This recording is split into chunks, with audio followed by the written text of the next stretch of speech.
Oh, hey, we're live.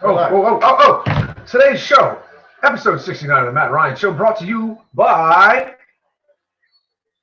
Jimmy John's. So, did we get any money from them or Brock Lesnar on that? Or Drew Brees? I'll talk to Brock Lesnar. All right, I'll talk to Drew. Because me and Paul Hyman are, You're a Paul Heyman guy? Hell no. 3 words to Paul Heyman. Feed me more? Feed me more. Working on being the big guy here. Big guy? Working on it. Not there yet. Speaking of big guy, Jordan Mickey just got laid. It's about time they give him the ball down low. For real. With that said, this is episode 69. Holy smokes, man. We gotta be careful how we say that. Hello. Hello. Especially if the ladies are watching. Just went from PG to PG-13. Go there. Good job. Well, the Attitude Era did garner better ratings. This is true. This is true. But yeah, we'll get to the LSU Florida recap in a minute because they're still playing right now. Yep. But until that, right, so it's a big football game going on in a couple weeks. Well, the national championship's over. Right. The Saints are done. Right. So I don't care. You don't even want to see. I just want to see the commercials. You know what'd be a great halftime show? Not Katy Perry. Actually, Katy Perry, Les Miles storms on stage, shoves a corn dog down her. Oh God, that sounds like.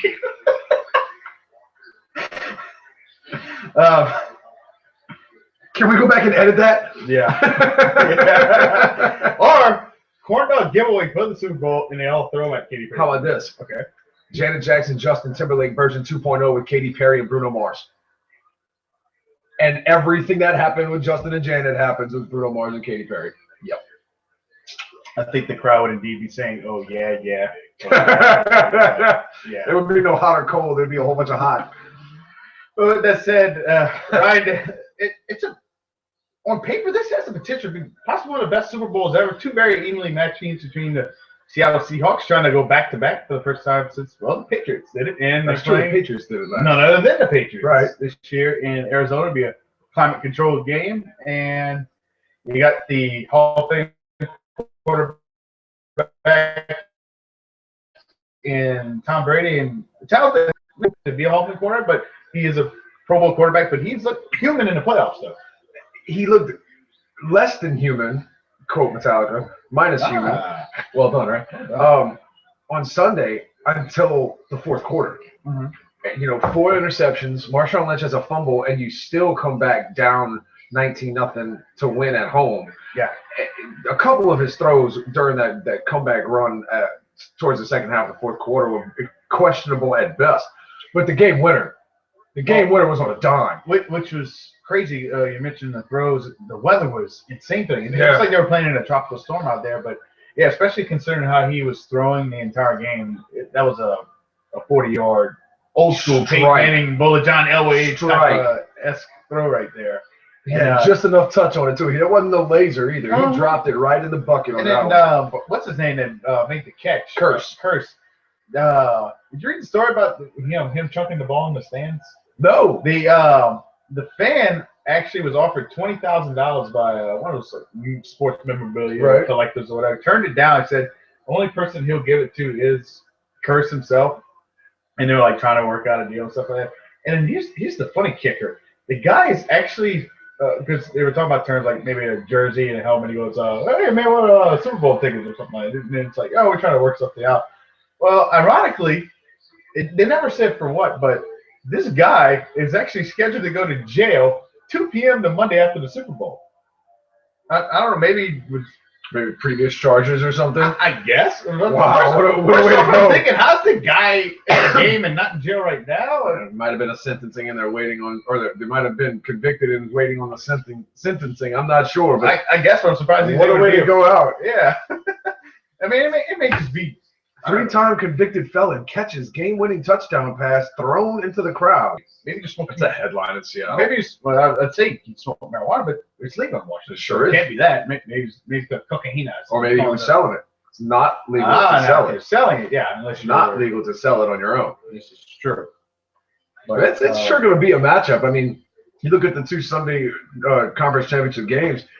Lynch went 25 for $157. Blunt went 30 for $148. You got two bruising running backs who are going to be dueling it out. I mean, it's on paper, you already know what the big difference is going to be. Brady versus Wilson.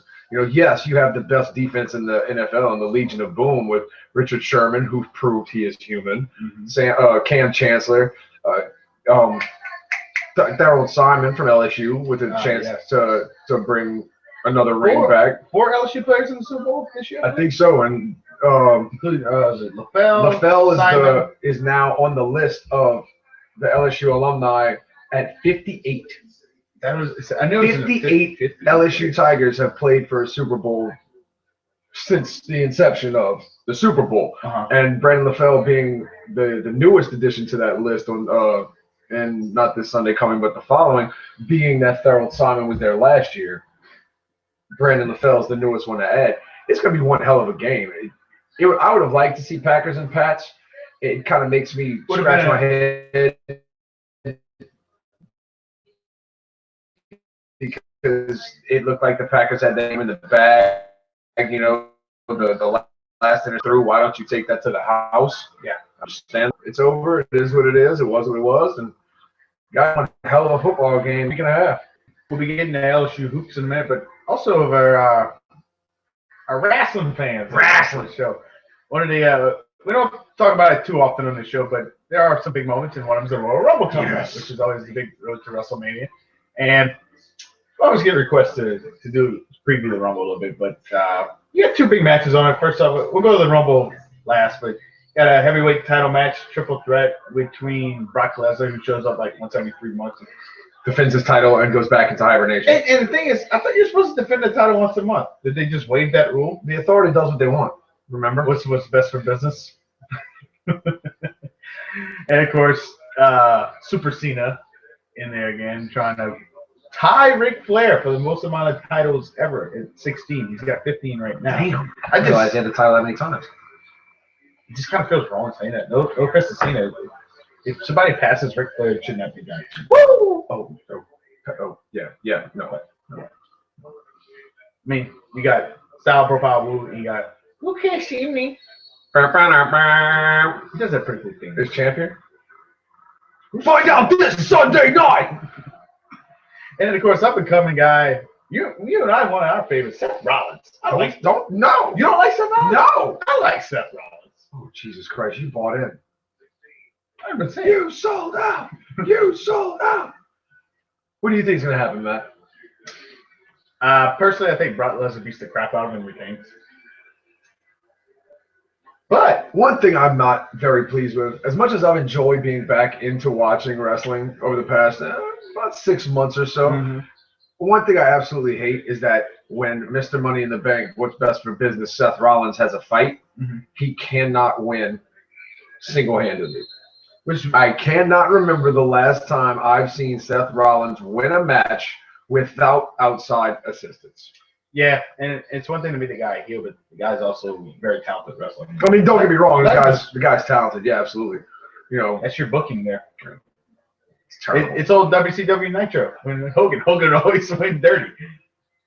But speaking of Nitro, I feel like I was watching Nitro last night. You got Sting, the NWO out there. That's the best part of the show. That's how bad the product is. Too sweet.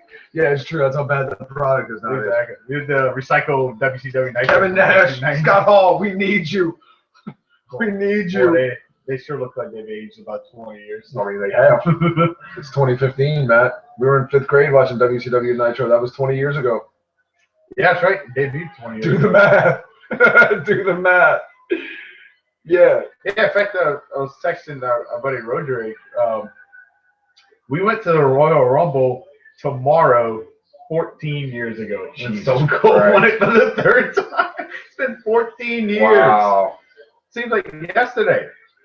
But we were in high school. Yeah. Jesus I believe Christ. we were sophomores. But oh, how time has passed. Yeah. What? With that said, also the big Rumble match, Ryan. You got a 1 in 30 chance of getting this one right, but I think we can pretty much narrow it down. I would say 2, no more than maybe 3 people. Ballpark at 5. Okay. Ballpark at 5. What do you think? I before going to my pick, I'm gonna go with, I guess, contenders. One will be Dean Ambrose. Oh yeah. One of you and I's favorites. Oh yeah. I call him Angus Young because he sure looks like he's Dean Ambrose is my Raven.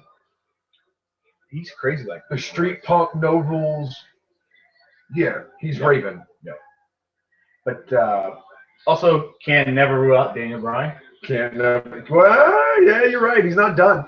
The guy never lost his title, but he deserves a title shot. Why is he not in the title fight? That's what I'm wondering. Because he's still broken. I guess.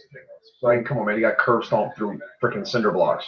This is true. And Tombstone on the announce table and the steps in the same show, and you can thank Kane for ruining probably hundreds of thousands of dollars of his life. But as much as I want Daniel Bryan to win and Biggie could win, can't pick against Superman Punch, Roman Reigns. He's one of my new favorites because I hated the Shield when it was the Shield. But seriously, somebody needs to just let him do his own promos and not do the Vince McMahon beanstalk stuff. Right. I do like how he still comes out through the crowd though. Oh yeah, Shield did that. That's awesome. Our buddy Seth loves that. It's one of the hottest selling seats at WWE Monday Night Raw. And the first seats that sell out are the ones where Roman Reigns comes out, and they're not the best seats in the house. They're club decent, but they're first level club levels. It's not ringside. Or highest level club levels. But yeah, they're not ringside. You know, they're not by the walkout entrance where you get to high five all the guys are coming out. Everybody wants to be the cool that was the spot. That was the spot. Now Roman Reigns is their first ticket sales. But Roman Reigns, Ambrose. I had Daniel Bryan. I don't think who else could be. Bray Wyatt. Bray Wyatt's. I don't want to say he's up and coming because he's always been like the underdog front runner, one of the underdog front runners, like the sleeper, big time guy. And Sister Abigail. That's nasty. I love that movie. That's nasty, dude. If I'd have known that in 7th grade, I probably would have got kicked out of St. Joseph because I'd have tried to do it to everybody on the playground. On the concrete? On the concrete. Only one person suffered the DDT on the concrete. Quote the Raven. Nevermore. Right? Nevermore. And when's the next time I had to do it? I didn't have to. What our friends Greg Filing just sent us a live message during the show. He goes, I'm going to watch Obama instead of you guys. What a jerk. Yeah, that's true. Greg's a liberal. It's okay. It's not even that. No, it is. It's the fact that we have the cojones to go head to head with the president. Yeah. We probably have the same amount of viewers right now, too. Ooh. Not going to tell you how many that is. But there are some zeros in it. I'll just say the same thing. But let's leave it at that. And with that, Bray Wyatt, Daniel Bryan, Roman Reigns, Insane Fringe. I think who else would be even be.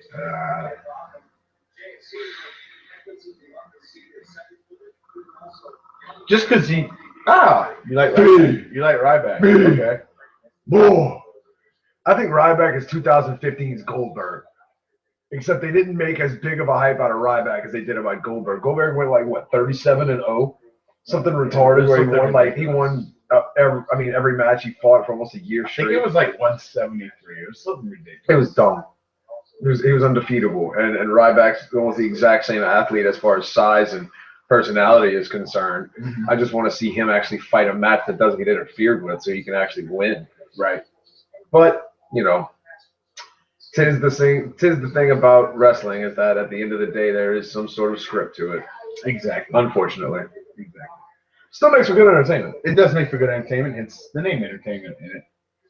But now, flipping to what we were going to start the show off with, but thanks to television running long, LSU Fighting Tiger basketball team continues to do the same thing they've done all year. They play their best basketball against the toughest competition, winning at the O Center for the first time since 2008. Dominating fashion, 79-61 tonight. Wow. This was a must-win for LSU basketball, a team that was in the tournament all year and this week was put on the bubble. Well, that's the type of road win that goes for your resume. Now, the question will be, can LSU keep the momentum going, or will they have another letdown when they play against a team in Vanderbilt? One, it's a weird old arena to play in that can be tough to play in too. Vanderbilt shoots the three well. Don't they have that raised floor? Yes. Yeah, that's why. The old gymnasium. It's the depth perception, like a lot of teams would do when they play in the big arenas for the Final Four and stuff like that. Messes with them, yeah. It's all depth perception, despite it being the same dimension, 10-foot goals, and I forgot what the basketball. I think it's like 74 feet or 74, 80 something feet from baseline to baseline. Mm-hmm. You know, you look at the pattern, the whole trend of the LSU basketball team season since entering conference play. You drop a game to Mizzou, who might be the worst team other than Auburn. You should have handily beat Georgia. You pull it out in double OT, but nonetheless, you know, should have. They're like a middle of the road Then team. you beat Ole Miss on the road, who's probably more of the upper tier, like probably a top 6 SEC team. Come home, you lose to a bad, terrible A&M team. I know they gave Kentucky over to A&M's not that good. And you blow a 15-point lead to lose. It's not like you were losing from Jump Street. You lost a 15-point lead at home and lost the game. LSU had basically no business winning the Georgia game. They still won.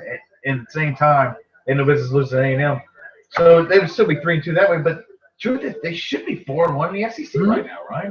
It drives me nuts. And actually, they could be 5-0 if they didn't play stupid at Missouri. They blew 11-point second-half lead at Missouri. And then, like you said, man, you go on the road to the O Center and take down a 2-time defending national champion Florida Gators team, who's not playing as well as you. They're 10-8 now, but they're 3-2 in the SEC, and they played a brutal schedule. They're gonna get better.